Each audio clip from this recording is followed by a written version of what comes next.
மூலிகைகள் பல நோய்களை குணப்படுத்துவதோடு உடலில் நோய் எதிர்ப்பு சக்தியையும் அளிக்கிறது.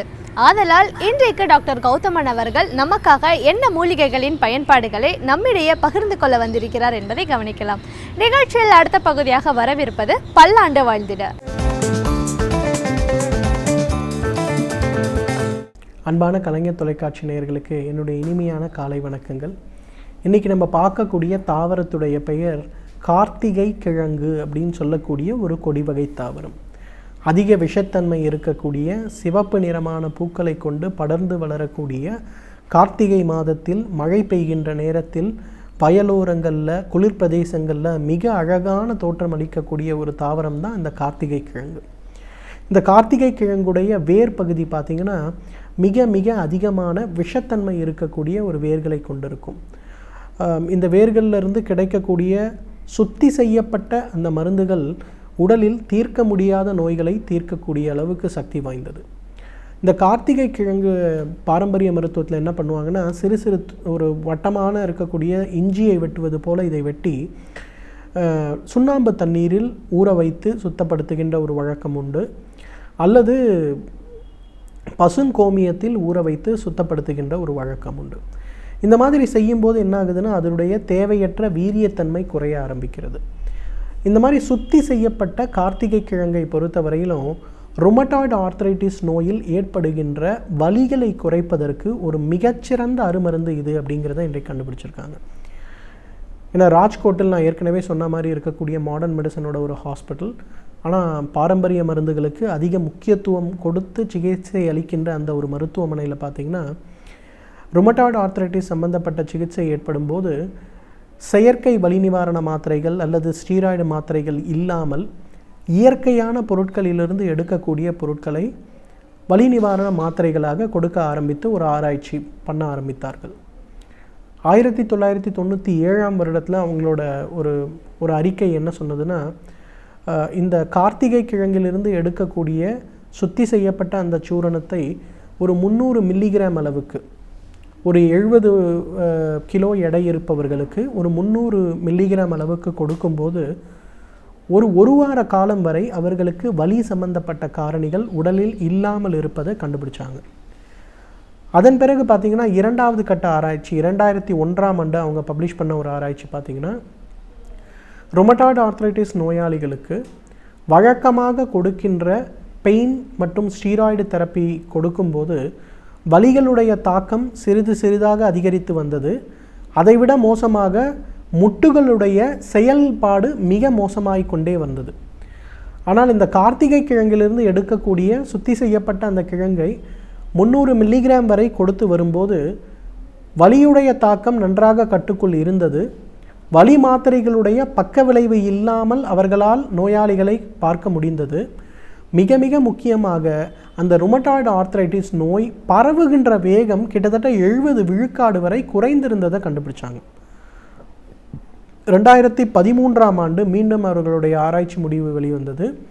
அதில் பார்த்திங்கன்னா ரொம்ப அழகாக கார்த்திகை கிழங்கிலிருந்து ஒரு குறிப்பிட்ட மூலக்கூறை பிரித்தெடுத்து அந்த மூலக்கூறை ஒரு ஊசி மூலம் உடலுக்குள் செலுத்தும் போது அது ருமட்டாய்டு ஆர்த்ரைட்டிஸ் சம்பந்தப்பட்ட நோய் கிருமிகளை வேகமாக கட்டுக்குள் கொண்டு வந்து ஒரு 6 மாதத்திலிருந்து 1 வருடம் வரை அந்த நோயுடைய தாக்கம் உடலில் பாதிக்காமல் இருப்பதற்கும், முட்டுகளில் ஏற்படுகின்ற டீஜெனரேஷன் சொல்லுவாங்க, டீஃபார்மேஷன் சொல்லுவாங்க. ருமட்டாய்டு ஆர்த்ரைட்டிஸ் ஏற்படும் போது என்ன ஆகும்னா, அந்த சின்ன சின்ன முட்டெல்லாம் இறுக ஆரம்பிக்கும். இறுக ஆரம்பிப்பதோடு மட்டுமல்லாமல் ஒரு பக்கமாக அந்த முட்டுகள் எல்லாமே வளைய ஆரம்பிக்கும். அந்த மாதிரிலாம் இல்லாமல் அந்த நோயை கட்டுக்குள் வைத்திருப்பதற்கு, அதாவது எந்த விதமான பக்க விளைவு கொடுக்கக்கூடிய மருந்துகளும் இல்லாமல் கட்டுக்குள் வைத்திருப்பதற்கு இது மிகப்பெரிய அளவில் உதவி செய்தது அப்படிங்கிறத சொல்லியிருக்காங்க. அந்த அளவுக்கு பார்த்திங்கன்னா ருமட்டாய்டு ஆர்த்ரைட்டிஸ் சம்பந்தப்பட்ட நோய்களுக்கு நோயை கட்டுப்படுத்துவதற்கு, நோயுடைய தாக்கத்தை கட்டுப்படுத்துவதற்கு, நோயுடைய பக்க விளைவுகளை கட்டுப்படுத்துவதற்கு இந்த கார்த்திகை கிழங்கை சுத்தம் செய்து எடுக்கக்கூடிய அந்த மருந்து ஒரு மிகச்சிறந்த மருந்தாக இருக்கிறது.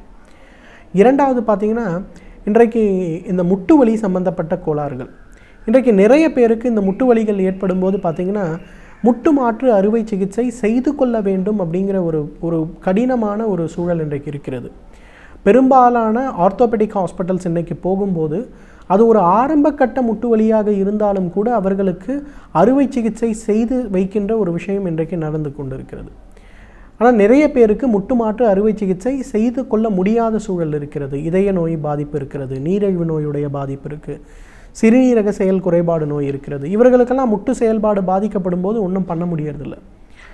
அந்த மாதிரி இருப்பவர்களுக்கெல்லாம் பார்த்திங்கன்னா அந்த கார்த்திகை கிழங்கு ஒரு மிகச்சிறந்த மருந்துன்னு சொல்லலாம்.